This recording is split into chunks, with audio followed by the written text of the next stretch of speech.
On this edition of Fulton at Work, we're taking a look at the growing trend of grandparents raising their grandchildren. And we'll hear from a local grandmother about her experiences of taking care of her children's children.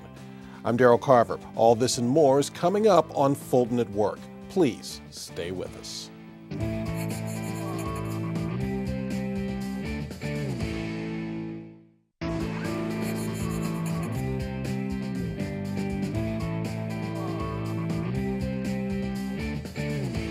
Welcome to Fulton at Work. I'm Daryl Carver. There's an old adage that says, if I had known grandchildren were this much fun, I would have had them first.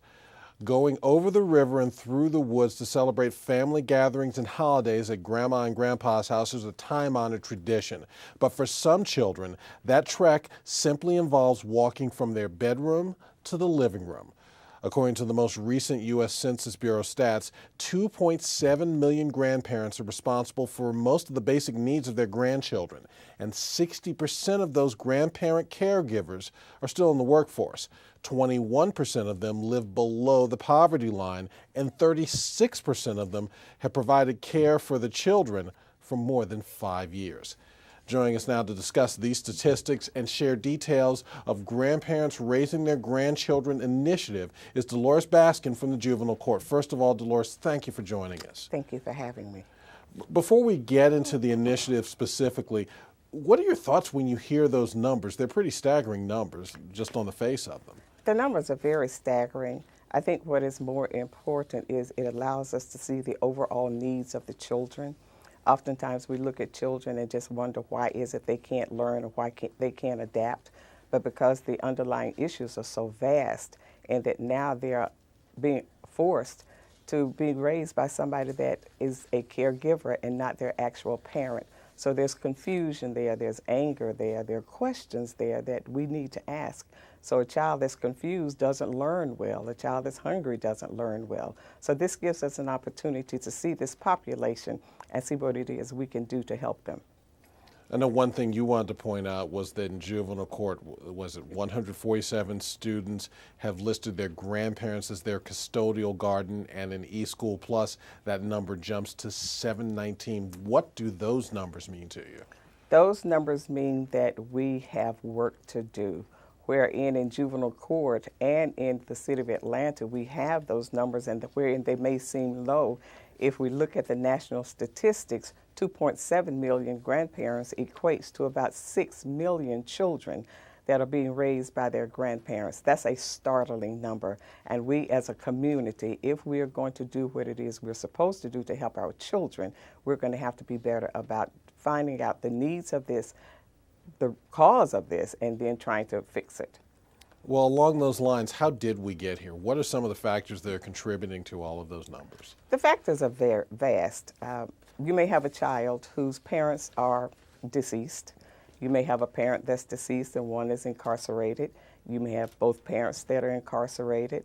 You may have a parent that just was not able to deal with the challenges of raising children. There may be behavioral health issues surrounding this. So the reasons that grandparents now are forced to raise their grandchildren is very vast. Now, you deal with a lot of these grandparents. How are they reacting to having to raise grandchildren after raising children all those years? And are a lot of them resentful of it, or do they seem to be embracing that experience? Over time, you embrace it. You recognize that there is a need. I'm going to have to fill the need. Are there anger issues? Absolutely. Are there health issues? Yes, there are. Is there confusion? Yes, there is. There are times when grandparents just don't want to be bothered.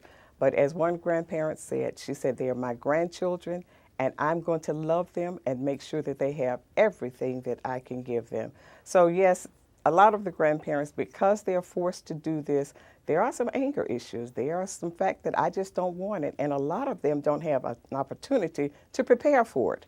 So overnight, they may have grandchildren that they're going to have to raise. There may be behavioral health issues with the children. They may be infants. So the reason behind this is real vast.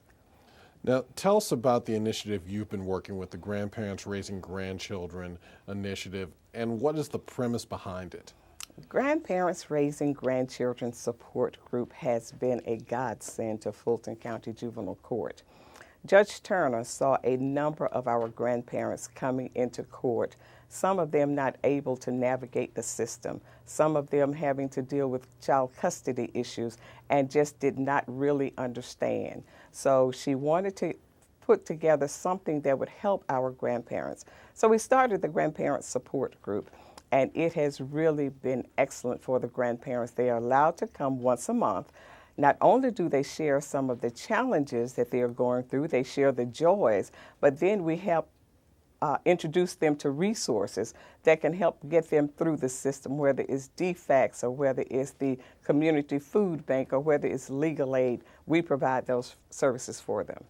Tell us about some of those challenges that are really endemic and really unique to grandparents, in particular, having to raise young children.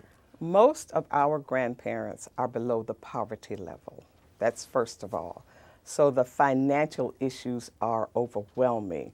Some of them are disabled themselves, so there are physical challenges. Some of them are still working.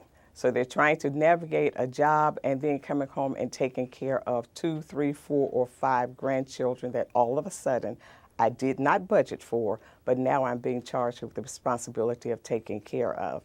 Some of them, as I said earlier, there may be infants. So you go from an adult where your children are grown, now you're having to kind of step back in, you're having to navigate the system. You have infants, there's child care, there's formulas, there are car seats that you didn't have to have before. So we try to make sure that as easily as we can to make this palatable by offering them those resources. So we bring agencies in that can talk to them about their health and about the educational system and about the DFACS. Now, I understand you partnered with the Mechanicsville Library. Tell us about the resource center that they're providing. We found out that the library is a community resource. So we wanted to make sure that whatever we provided for our grandchildren was holistic. The Mechanicsville Library has been a godsend to us because what they have done, they've developed a resource center for the grandparents. They have provided written material where parents can go and just see what it is I'm going through and check out this material. They also have set aside a bank of computers where if a grandparent is computer illiterate, they will give them training. We have a resource at the library called eCampus where there are 300 courses that a person can log into. Some of the grandparents can log into some of these courses and enhance their skills and find out better what it is that they are doing. So the Mechanicsville Library has been great. They also provide for us a multi-purpose room where we meet once a month, the third Thursday of every month, are our support group meetings. So the grandparents are allowed to come there. Now, talk in particular about the Grandparents Raising Grandchildren Resource Fair. How often is it held? What does it offer? Give us a little bit of detail on what goes on there. We hold the Grandparents Raising Grandchildren Resource Fair in conjunction with National Grandparents Day. We always think that even though grandparents have this responsibility, we want to have a day where they feel good about themselves.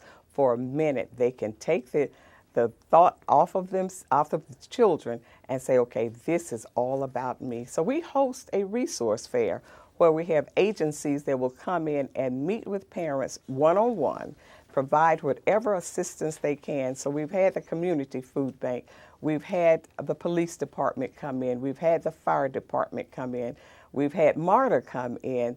All of these agencies, we had about 20 agencies that were represented that met with our grandparents one-on-one and provided whatever assistance they needed right then. Now, how can someone get in touch with you if they'd like more information on all of this? They can reach me at my office at 404-612-3278 or via email at Deloris, DELORIS, .Baskin, BASKIN, at fultoncountyga.gov. Dolores Baskin, thank you so much for your time today. Thank you for having me. Now, when we come back, we're talking to a grandmother to get her perspective on this very same topic. Please stay with us.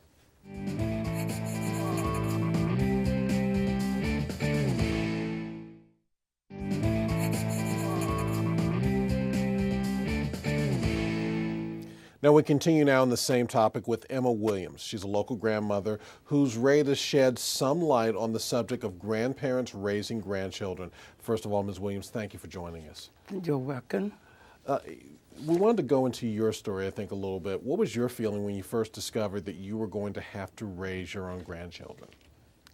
At first, I was very sad, but wasn't no one after my son died and their mother was in trouble.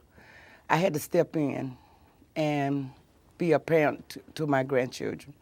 And it was, as the years went on, I grew closer to my grandchildren.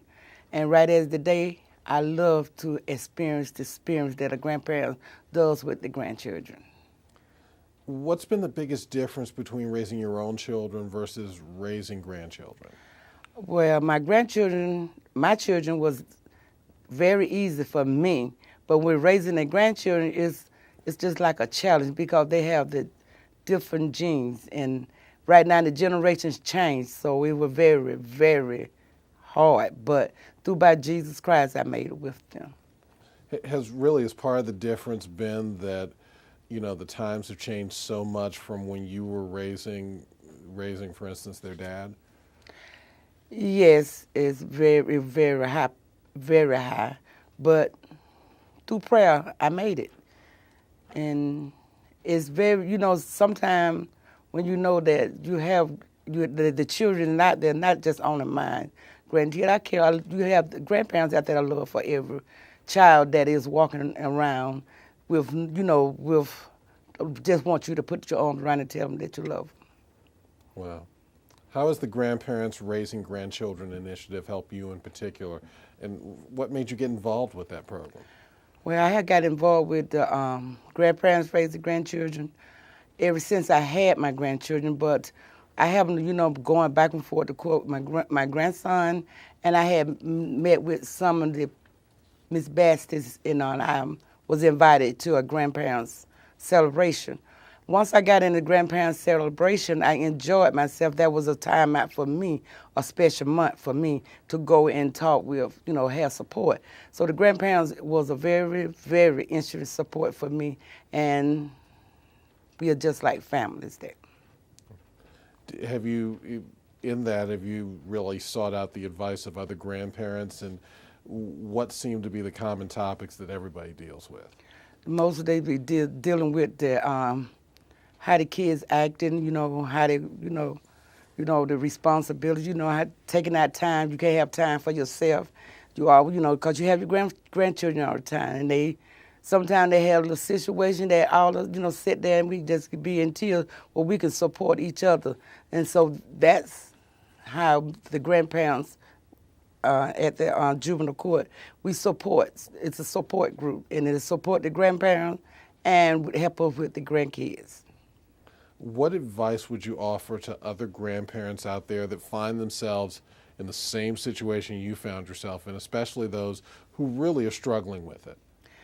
I think that'd be the best is try to get into a grandparent support group where there will be a lot of information that they can help them with their grandchildren. Ms. Williams, thank you so much for your time. And thank you for being on our program. You're welcome. We'll be back in just a moment to wrap up the show after a very short break. Please stay with us.